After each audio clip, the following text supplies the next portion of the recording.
পাকিস্তানে অনুষ্ঠিত যুক্তরাষ্ট্র ইরান আলোচনা কোনো সমঝোতা ছাড়াই শেষ হওয়ার পর কঠোর অবস্থান নিয়েছে মার্কিন প্রেসিডেন্ট ডোনাল্ড ট্রাম্প। তিনি জানিয়েছেন ইরান আলোচনায় ফিরে আসুক বা না আসুক তা নিয়ে তার কোনো উদ্বেগ নেই। মার্কিন সংবাদ মাধ্যম এপিএ খবর জানিয়েছে।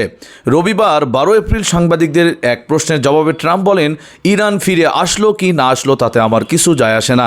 তারা যদি আলোচনায় না ফেরে তাতেও আমি ঠিক আছি।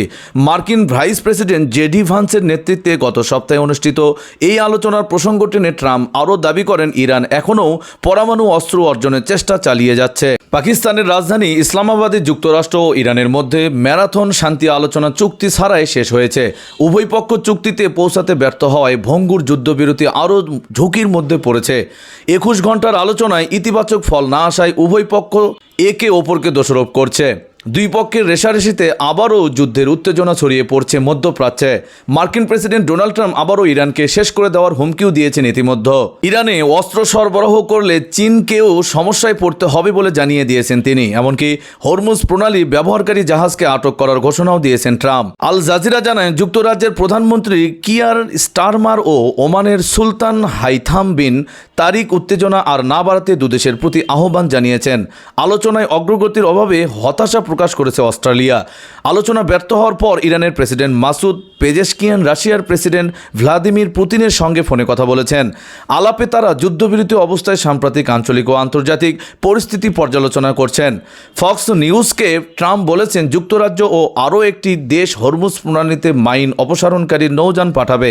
মার্কিন সামরিক বাহিনীর স্টেনকম শনিবার জানায় তারা মাইন অপসারণের প্রস্তুতি গ্রহণ করছে।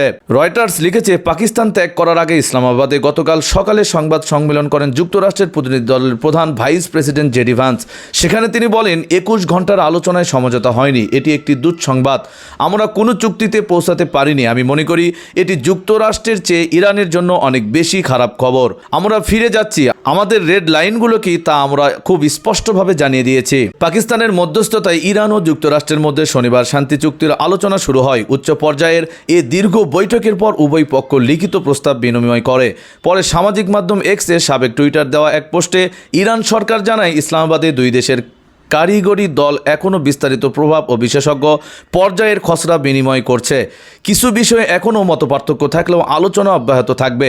গত 28 ফেব্রুয়ারি ইরানের বিরুদ্ধে যুদ্ধ শুরু করে যুক্তরাষ্ট্র ও ইসরায়েল। 6 সপ্তাহের বেশি সময় ধরে চলা যুদ্ধে হাজার হাজার মানুষ নিহত হয়েছে। বিশ্ব অর্থনীতি বিপর্যয় হয়েছে এবং তেলের দাম আকাশচুম্বী হয়েছে। রোববার স্থানীয় সময় সকাল 7টা থেকে 8 মিনিটে মার্কিন ভাইস প্রেসিডেন্ট ভান্স এয়ারফোর্স 2 উড়োজাহাজে চড়ে পাকিস্তান ছাড়েন। উড়োজাহাজে ওঠার সময় সিঁড়ির উপর থেকে তিনি দায়িত্বরত পাকিস্তানি কর্মকর্তাদের উদ্দেশ্যে হাত নেড়ে বিদায় জানান।